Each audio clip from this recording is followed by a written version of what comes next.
You're watching UMC TV, just for kids.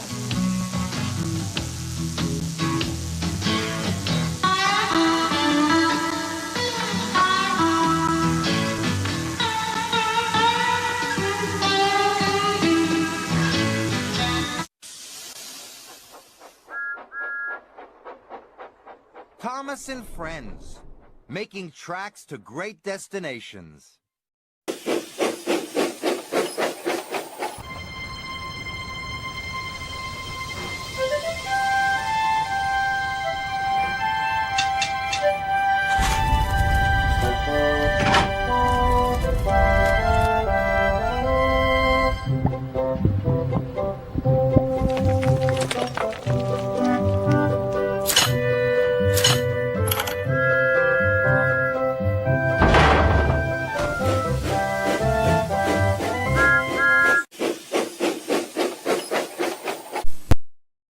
And Friends on PBS Kids, where imagination and creative play fuel your child's journey.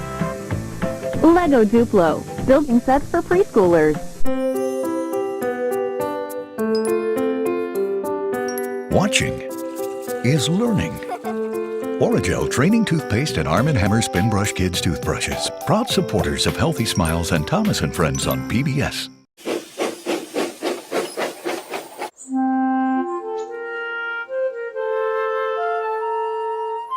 Dear Christopher, here is your friend Thomas the Tank Engine. He wanted to come out of his station yard and see the world. These stories tell you how he did it. I hope you will like them, because you helped me to make them. Your loving, Daddy.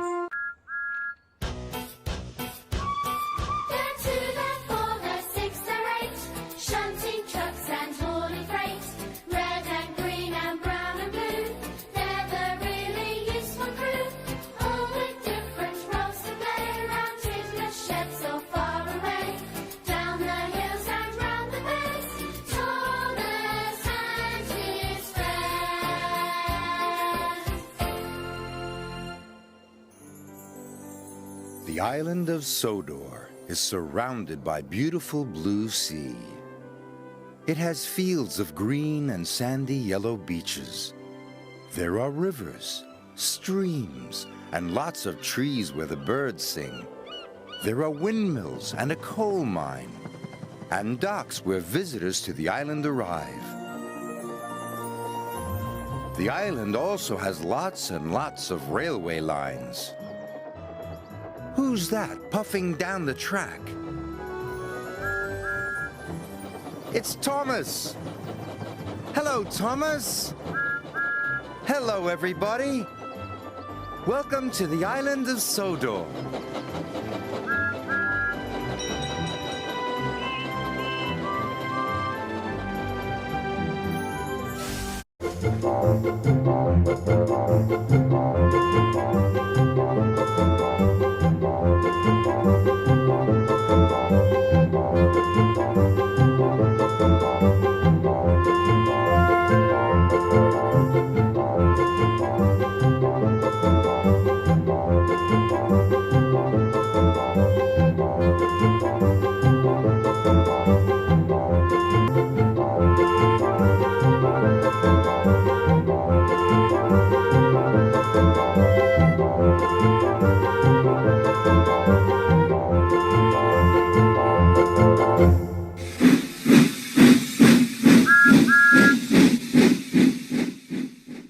Thomas is a tank engine who lives at a big station on the island of Sodor. He's a cheeky little engine with 6 small wheels, a short stumpy funnel, a short stumpy boiler, and a short stumpy dome.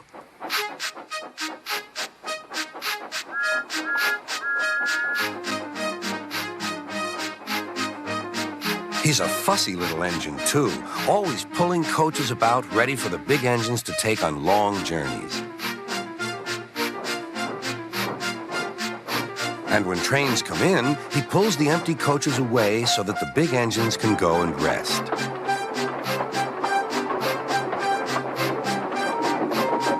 Thomas thinks no engine works as hard as he does. He loves playing tricks on them, including Gordon, the biggest and proudest engine of all. Thomas likes to tease Gordon with his whistle. Wake up, lazy bones. Why don't you work hard like me?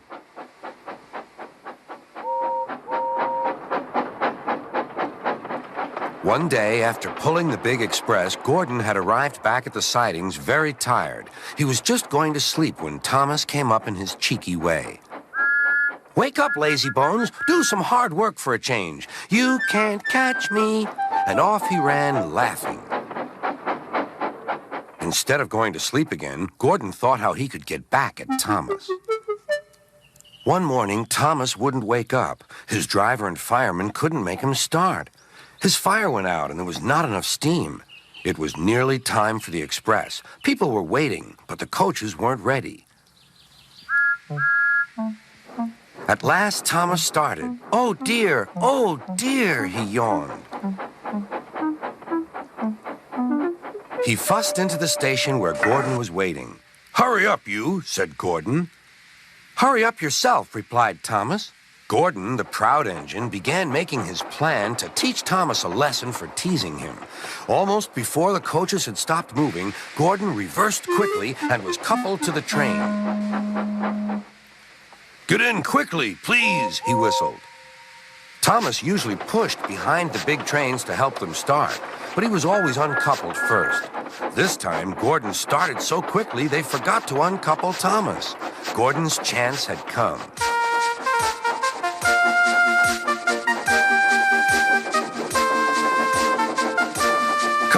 Come on, puffed Gordon to the coaches.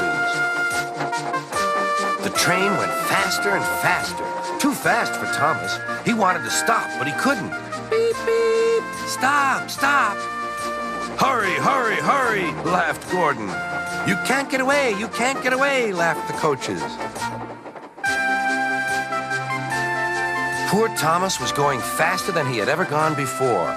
He was out of breath and his wheels hurt him, but he had to go on. I shall never be the same again, he thought sadly. My wheels will be quite worn out.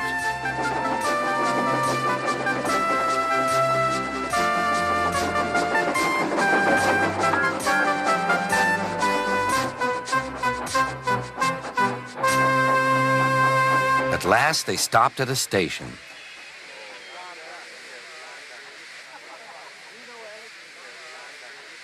Thomas was uncoupled and he felt very silly and exhausted. Next, he went onto a turntable thinking of everyone laughing at him.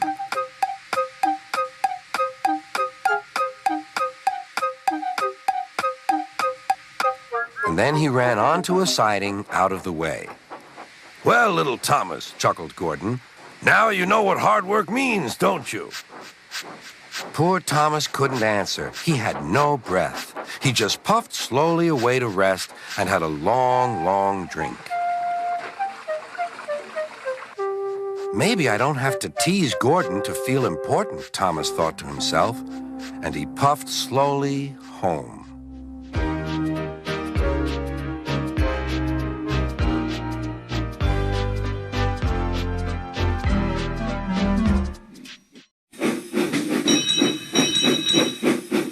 Here are some dots. If we join the dots, we will see one of the engines of the Sodor Railway. Can you guess which engine it is? Let's join the dots and find out. Off we go. There's the front of the engine. It's very straight, isn't it? And you can't see the wheels. They're hidden. The back and the top, they're quite straight too. Do you know which engine this is yet? It has a small funnel. This is a very square engine. There's only one engine that shape. Yes, it's Toby. Hello, Toby.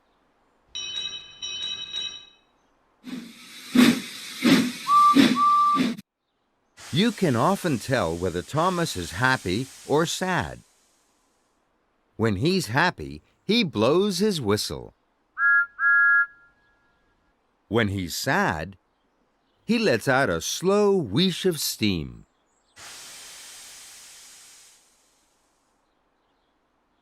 See if you can tell whether Thomas is happy or sad. Thomas is arriving at a station. He's late delivering his important load. Does this make Thomas happy or sad?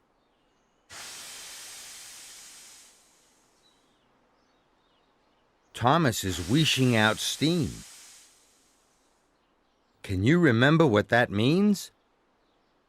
That's right. Thomas is sad. Being late with his delivery makes Thomas sad. Now Thomas has another delivery to make. But now he's on time. Does being on time make Thomas happy or sad? He's blowing his whistle. Can you remember what that means? Yes, Thomas is happy. Delivering his load on time makes Thomas happy. Well done, Thomas.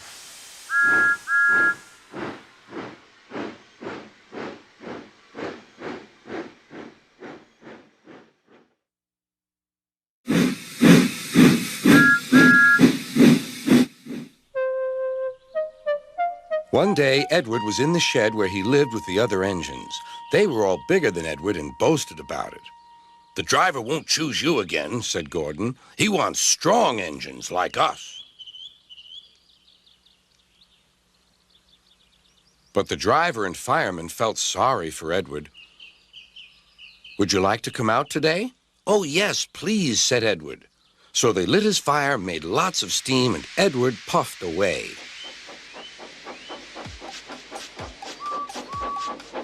The other engines were very cross at being left behind.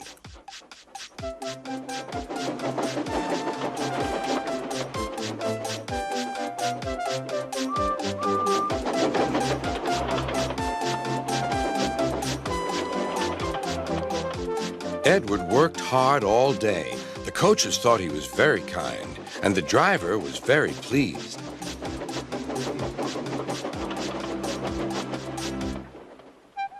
"I'm going out again tomorrow," Edward told the other engines that night. "What do you think of that?" But he didn't hear what they thought, for he was so tired and happy that he fell asleep at once. Next morning, Edward woke up to find nothing had changed. Gordon was still boasting. "You watch me, little Edward, as I rush through with the express. That will be a splendid sight for you. Goodbye, little Edward. Look out for me this afternoon."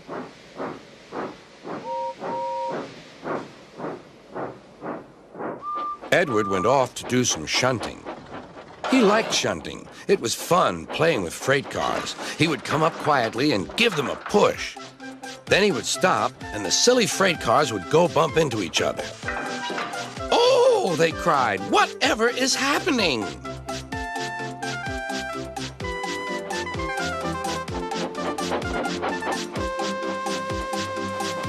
Edward played till there were no more freight cars.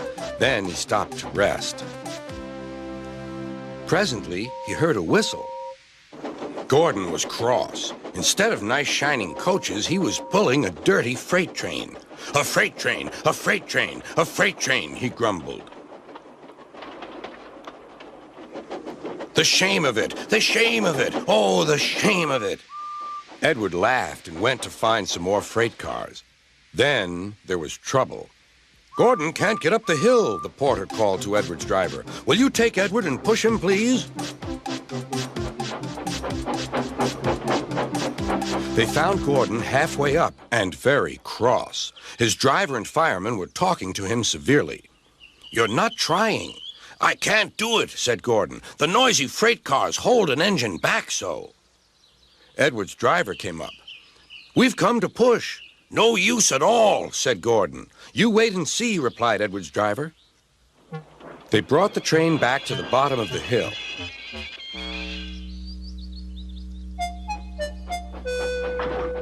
"I'm ready," said Edward. "No good," grumbled Gordon. They pulled and pushed as hard as they could.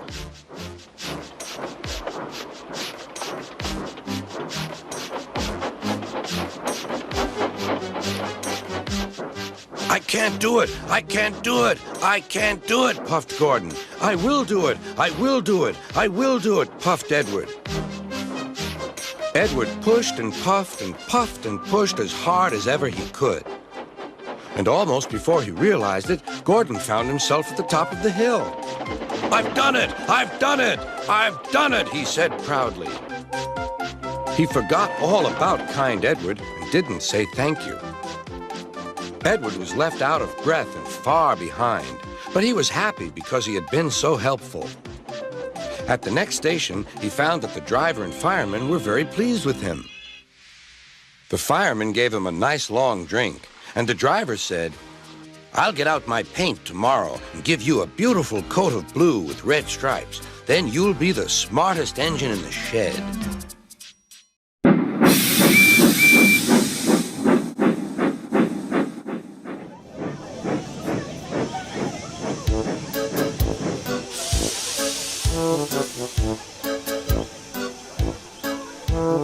All aboard and close the doors.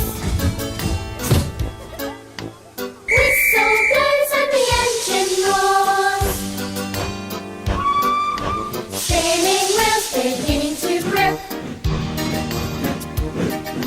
These are the sounds as we start our trip. Rattling rails and cheerful chuffs, clattering carriages, huffs and puffs, with a whistle and a whoosh on the brakes. These are the sounds that the engines make. Chugga chugga, chugga chugga, chugga chugga. These are the sounds that the engines make. Happy hooves as the fields rush by, shoveling coal and the time does fly. Proudly race full steam ahead, screeching brakes when the lights go red. A wish of steam and clanking joints, shuddering doors and clattering points, with a whistle and a whoosh on the brakes. These are the sounds that the engines make. Chugga chugga, chugga chugga, chugga chugga. These are the sounds that the engines make. Chugga chugga, chugga chugga, chugga chugga. These are the sounds that the engines make.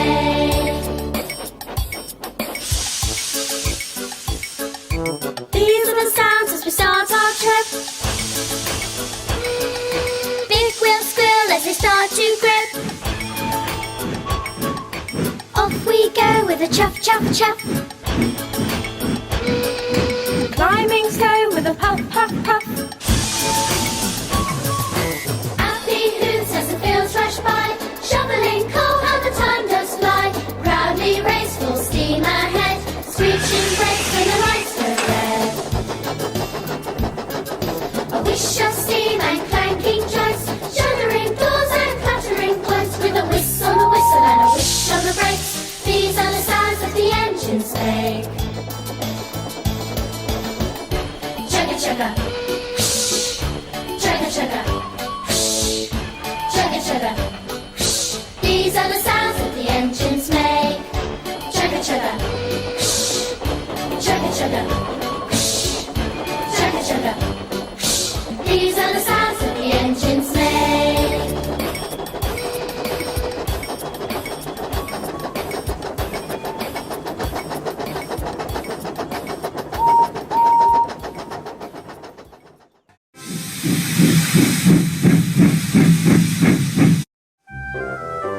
Emily likes working on the Sodor Railway, and she likes to do a good job. So do all the other engines. I wonder which of them she'll meet today. Here's Gordon, but he's going so fast, he's blown steam in Emily's face. Emily thinks Gordon is being rude, but she sees that he is pulling the express. Gordon is getting his passengers where they are going as fast as he can. Emily respects Gordon for doing a good job. Now here's Toby, but he's going very slowly. Emily thinks Toby is being a lazy old slow coach. But then, she sees that Toby has slowed down because there are sheep on his line. Emily respects Toby for being careful. Now here's Salty. Look at all those freight cars full of horrid old fish. Emily thinks Salty is silly for liking such smelly work. But then she sees how quickly he moves the cars around. Emily respects Salty for being so good at moving troublesome trucks.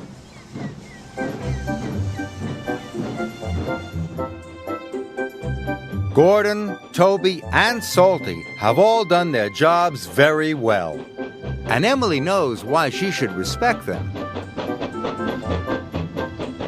Now it's time to do her job well, so that they will all respect her. Good luck, Emily.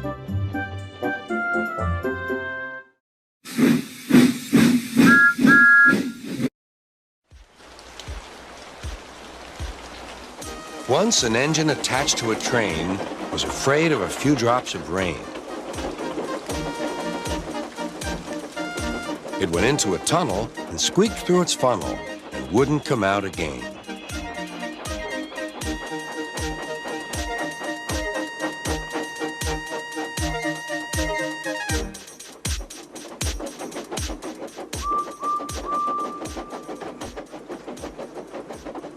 The engine's name is Henry.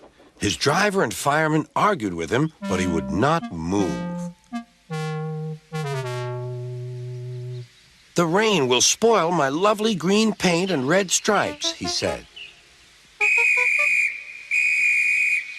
The conductor blew his whistle till he had no more breath and waved his flag till his arms ached, but Henry still stayed in the tunnel and blew steam at him. "I'm not going to spoil my lovely green paint and red stripes for you." Then along came Sir Topham Hatt, the man in charge of all the engines on the island of Sodor.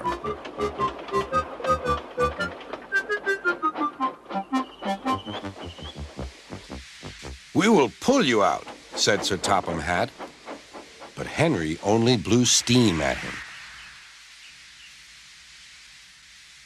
Everyone pulled except Sir Topham Hatt, because, he said, "my doctor has forbidden me to pull." But still, Henry stayed in the tunnel. Then they tried pushing from the other end. Sir Topham Hatt said, "1, 2, 3, push!"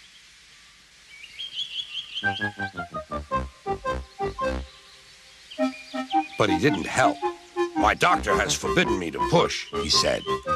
They pushed and pushed and pushed, but still Henry stayed in the tunnel. At last, Thomas came along. The conductor waved his red flag and stopped him. Everyone argued with Henry. "Look, it has stopped raining," they said. "Yes, but it will begin again soon," said Henry. "And what would become of my green paint with red stripes then?"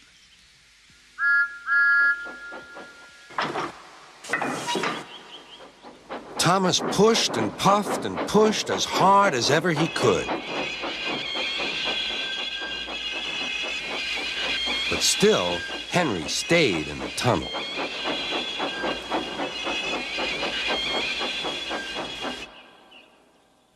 Eventually, even Sir Topham Hatt gave up. "We shall take away your rails," he said, "and leave you here until you're ready to come out of the tunnel."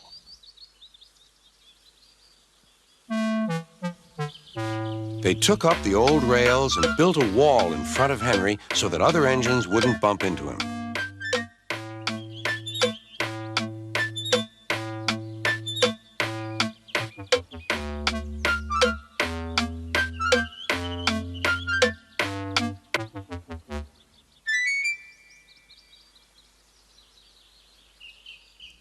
All Henry could do was to watch the trains rushing through the other tunnel. He was very sad because he thought no one would ever see his lovely green paint with red stripes again. As time went on, Edward and Gordon would often pass by. Edward would say, beep, beep, hello. And Gordon would say, boop, boop, boop, serves you right. Poor Henry had no steam to answer. His fire had gone out. Soot and dirt from the tunnel had spoiled his lovely green paint and red stripes anyway. How long do you think Henry will stay in the tunnel before he overcomes his fear of the rain and decides to journey out again?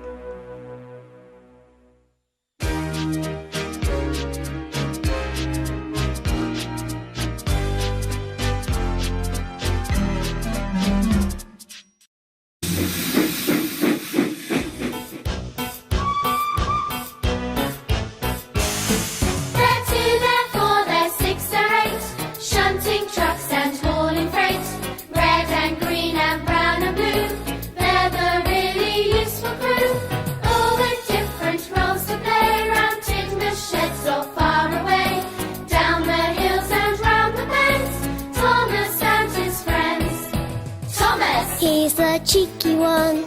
James. His fame but lots of fun. Percy. Pulls a mail on time. Gordon. Thunders down the line. Emily. Really knows her stuff. Henry. Toots and huffs and puffs. Edward. Wants to help and share. Toby. Well, let's say he's square. They're 2, they're 4, they're 6, they're 8. Shunting trucks and hauling freight. Red and green and brown and blue. They're the really useful crew. All with different roles to play. Around Tidmouth sheds or far away. Down the hills and round the bends. Thomas and his friends. They're 2, they're 4, they're 6, they're 8. Shunting trucks and hauling freight. Red and green and brown and blue. They're the really useful crew. All with different roles to play. Around Tidmouth sheds or far away.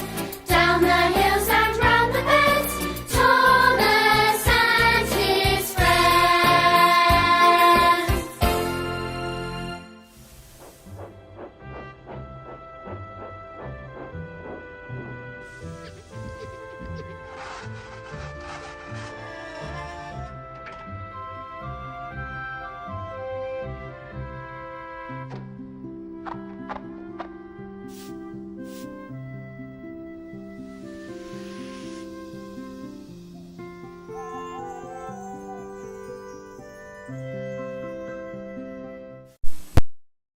Alison Peetz on PBS Kids, where imagination and creative play fuel your child's journey.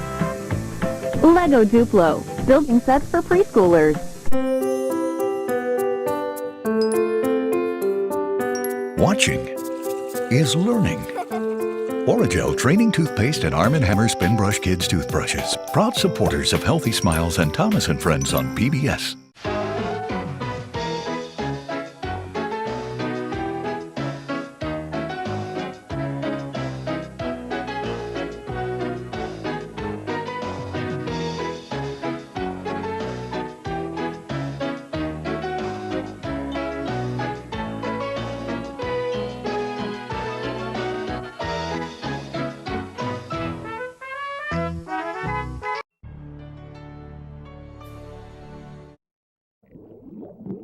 Blah, blah, blah, blah. PBS